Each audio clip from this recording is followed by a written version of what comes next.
Good morning, everybody. I just want to recap what you learned yesterday on Khan Academy really briefly, and then teach you one more term in statistics that we need.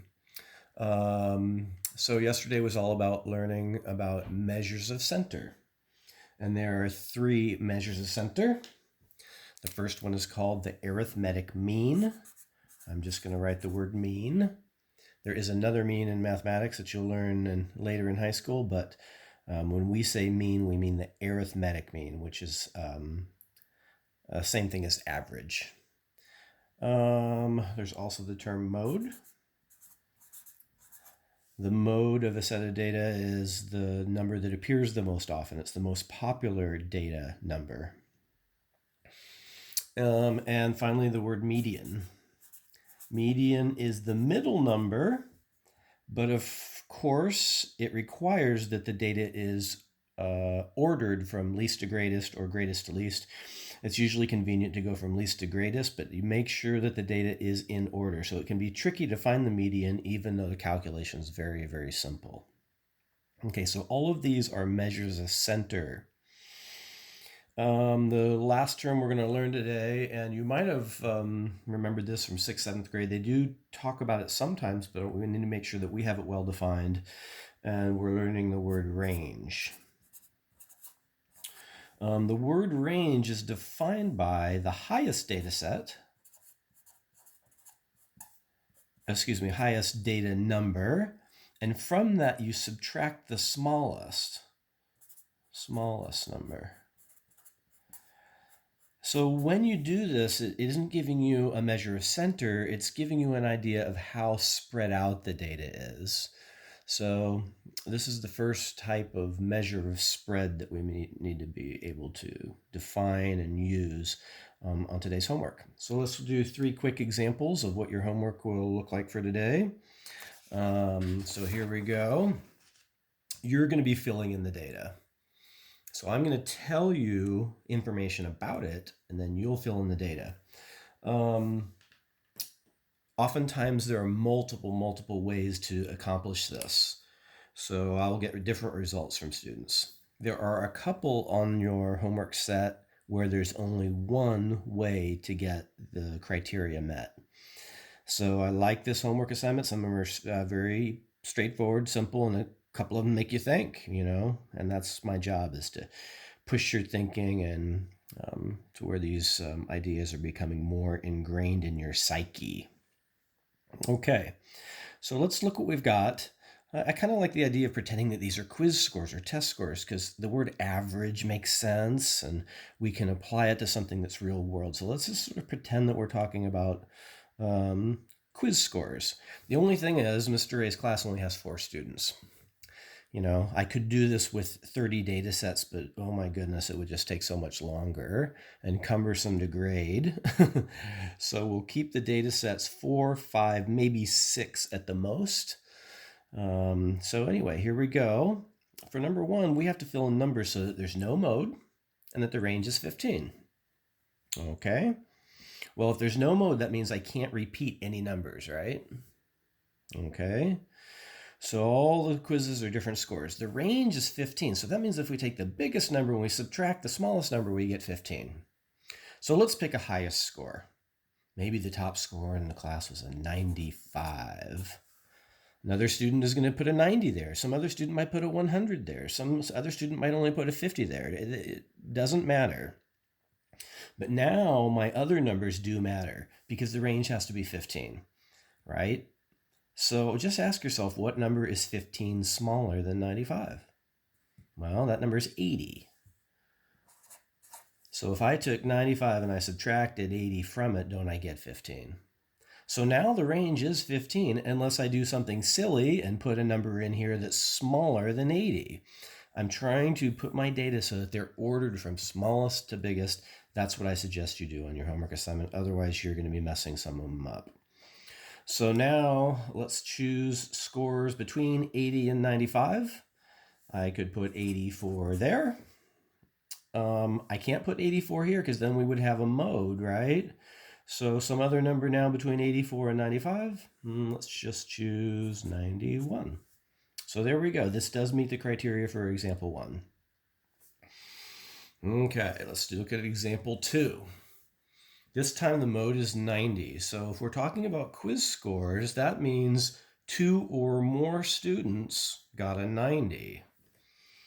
So let's assume that these are our highest scores. So I'm going to put them at the top. I'm assuming that they're the highest scores because look, it says the mean or the average is 80. So it's more likely that the highest scores are 90. Now, hopefully you realize that this number could be a 90 also. Maybe there are 3 people who got a 90. So my point here is multiple ways to get the job done in most of these problems. Okay, let's just assume that this third score here is an 86. Okay, so 2 students got a 90, 1 student got an 86, but now we're told that the average is 80. Okay, so this last number that goes in here, can you see it needs to be quite a bit smaller than 80? The reason is all of these added together, once we divide by 4, we should get 80 as an answer. So there needs to be a low score here. There must be. So calculator is usually a good idea on problems like this when you're finishing up these. We're going to have to calculate a little bit. In other words, this number that we don't know, I'll call that x, plus these other numbers, 86, plus these 2 numbers, I'll just add them together, that's 180. If we take that total and we divide by 4, the answer has to be 80. So hopefully you can see that if I just multiply both sides by 4, I get 320 on the right side, and on the left side I have the equation x plus the expression I meant to say. 180 plus 86 is 200. It ends in a 6. I'm going to use my calculator to make sure that I do this correctly. I don't want to mess up here. 86 plus 180, that is 266. Just wanted to verify that for sure. Okay, so I'm needing to find this third term. So to solve for that value, I'm going to subtract 266 from both sides. And when I do that, hopefully we get a number that makes sense. 10 minus 6 is 4. I borrowed, so this next digit is a 5. So 54. Okay, so 320 minus 266 is 54. All right, so let's plug that in to make sure that this indeed does make sense. 2 students in the class get an A minus. Another student in the class gets an 86, and we know that the average is 80. That fourth score has to be distinctly lower, doesn't it? So in this really small class, 1 student's learning some math but isn't to passing yet, and the other 3 students would be very strong.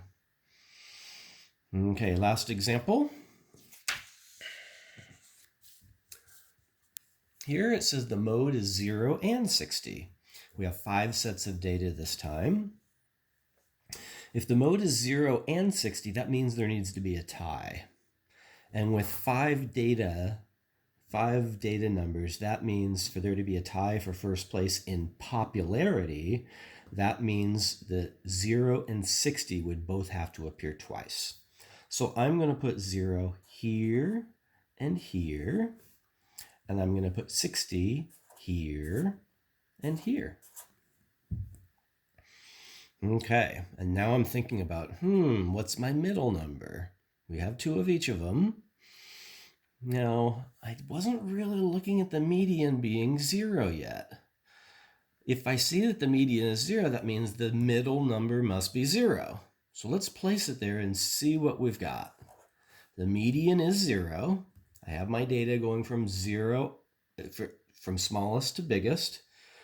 But notice it says that the mode is 0 and 60. If I have 3 zeros here, wouldn't that mean that the mode was just 0? So my first attempt here doesn't work. So in mathematics and in life, we try again. So let's try again. That's part of the reason we use pencil in math. If things aren't working out, we can erase and we can amend. So I do need two 60s. I'm going to place them again. But the median must be 0. So I'm going to put 0 here. And there has to be two zeros, so I'll put another 0 here. So maybe I'll just put my first number in last. Okay? So we need to order our numbers from least to greatest. We have a tie for first place. There's two 60s, there's two zeros. And my smallest number has to go here, and it can't be 0. So what type of number are we going to need for our first data number? Hopefully you can see that we need a negative value there. So I'll use a different color. There's nothing that says a data can't be negative. So I'm just going to put in negative 20. Some of you might say, how do you get a negative 20 on a quiz? And you can't get a negative 20 on a quiz. So the whole idea of us pretending that these are quizzes is kind of out on this problem because there can't be negative scores on quizzes, but certainly in mathematics we can get negative values. Maybe we're talking about average temperatures, or we're talking about temperatures in Alaska. So 2 days there was a 60-degree high, and 2 days there was a 0-degree high, and then one very, very cold day, the warmest it ever got was negative 20 degrees. So anyway, hopefully that helps you with the ideas of the lesson, and I wish you luck.